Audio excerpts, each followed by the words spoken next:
En cette année 2025, la réalité dépasse tout ce que l'on aurait pu imaginer. Des nations autrefois proches de Washington, qui prennent leur distance, souvent en silence, parfois de façon fracassante. Le vent tourne. Le monde laisse l'Amérique au bord du chemin l'un après l'autre, laissant Trump et ses discours de force derrière eux. Préparez-vous à découvrir ces signes alarmants, qui témoignent d'un changement profond. Mais avant tout, n'oubliez pas de vous abonner, de liker, et d'activer la cloche pour ne rien rater des prochaines analyses qui secouent la planète. Commençons par l'inattendu. Numéro 10. Le petit pays de Lesotho. En apparence insignifiant, il a lancé un message fort au début de 2025. Non à l'interventionnisme américain. Sur fond de désinformation sur le contrôle des terres en Afrique, ce royaume a décidé de couper court à ses relations avec Washington, en gelant ses projets communs et en suspendant toute coopération. Ce geste a une signification cruciale. Lesotho, qui jadis bénéficiait de l'aide américaine comme un exemple de succès, montre aujourd'hui sa désapprobation. Les propos de Trump sur le continent africain ont résonné, et même dans des pays minuscules, l'ombre de l'influence américaine s'amenuise. Les touristes se font plus rares, la culture échappe, et le pays pourrait bientôt se tourner vers la Chine pour ses projets d'infrastructure. Dira-t-on que même la plus petite nation refuse d'être une pièce dans le jeu américain? Résistance silencieuse ou début d'un rééquilibrage mondial? Qu'en pensez-vous? Laissez votre réaction en commentaire. Numéro 9, le Soudan du Sud. Une relation compliquée, une nouvelle crise en 2025. En une décision violente, l'administration Trump a annulé tous les visas sud-soudanais. D'un seul coup, familles séparées, étudiants bloqués, diplomates hors jeu. La riposte ne se fait pas attendre, et le gouvernement de Juba dénonce une attaque injustifiée qui ravive les blessures d'un pays en reconstruction. Les conséquences dépassent la diplomatie. L'aide, la coopération dans la santé et l'agriculture se disloquent. Les leaders sud-soudanais cherchent désormais un autre allié, notamment en Asie ou dans le Golfe, où l'influence américaine s'amincit. Chaque visa retiré, c'est une influence qui s'éteint, un avenir qui s'éloigne. La vraie question, s'agit-il d'une crise d'indépendance ou d'un signal plus profond? Votre avis sur la tournure qu'affiche le Sud-Soudan? Partagez en commentaire. Numéro 8. La Chine. Quand Trump se bataille à coups de taxes et de provocations, la Chine joue une autre partie. Elle s'empare de chaque erreur, de chaque faiblesse, pour renforcer son influence. En un an, Beijing multiplie les accords, médiatise ses succès diplomatiques et offre aux nations en quête de stabilité un contrat convaincant. La certitude, la coopération. Pendant que Washington clame sa priorité, d'abord l'Amérique, la Chine envahit les zones d'influence américaine, signant des traités, alimentant la Belt and Road et séduisant anciennement alliés. La rhétorique de Trump, supposée renforcer l'Amérique, alimente en réalité l'expansion de l'empire du milieu. La question est simple. La Chine s'étale-t-elle en simagrée, ou est-ce le début d'un changement de pouvoir mondial? Votre point de vue. Laissez un commentaire. Numéro 7. L'Union européenne.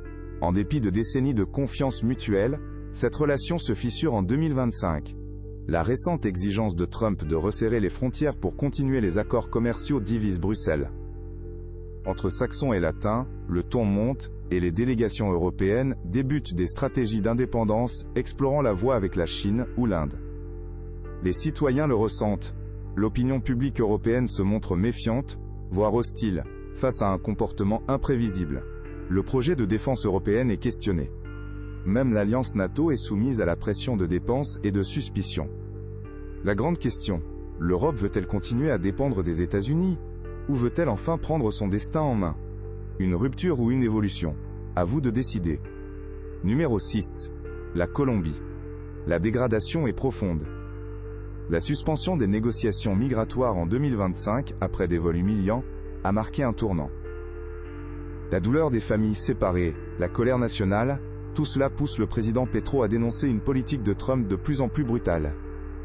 Plus qu'un simple différend diplomatique, c'est une rupture économique. Retard dans les échanges, lourds tarifs. Pendant ce temps, la Chine se présente comme le véritable partenaire alternatif. La région latino-américaine se repositionne, et la Colombie montre qu'elle préfère désormais se recentrer sur ses voisins, loin des contraintes américaines. Val ou risque? La question est posée.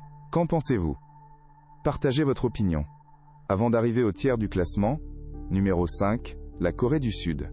Aux portes de l'Asie, ce partenaire historique commence à douter. La posture de Trump, ses exigences sur les dépenses militaires, ses menaces de retrait, cette tension pèse lourdement sur l'opinion sud-coréenne. La majorité voit désormais Washington davantage comme un fardeau que comme un allié. La jeunesse se tourne vers ses voisins, notamment la Chine, pour le futur. Les faits parlent pour eux. Les investissements des grandes entreprises sont repoussés, le tourisme baisse, et la confiance dans la relation se fissure.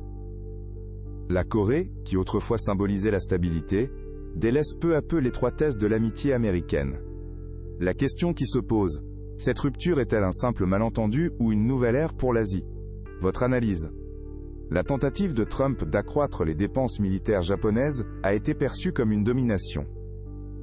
Résultat. Une tête d'affiche du Pacifique, qui se retire de certains dialogues, baisse ses faveurs, et sonne l'alerte. Le peuple japonais, fidèle mais lassé, réclame un nouveau cap.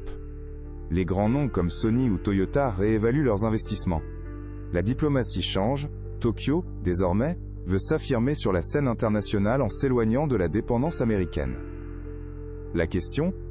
Après des années de partenariat apparemment solides, le Japon tourne une étape, quitte la cordée américaine.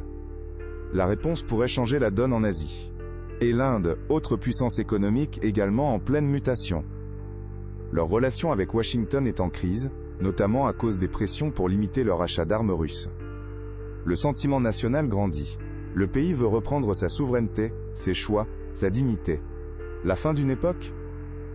Ou un simple ajustement stratégique? À vous d'en juger. Et si on envoyait tout ça à un niveau supérieur? Que fait-on quand des alliances se brisent, quand le monde change ses règles? La prochaine étape est-elle une véritable recomposition géopolitique, ou la fin hâtive d'un ordre établi? Je vous invite à continuer la conversation dans les commentaires. Rêvons, discutons, imaginons un monde où la puissance américaine n'est plus centrale, parce que 2025 pourrait bien être l'année où tout bascule.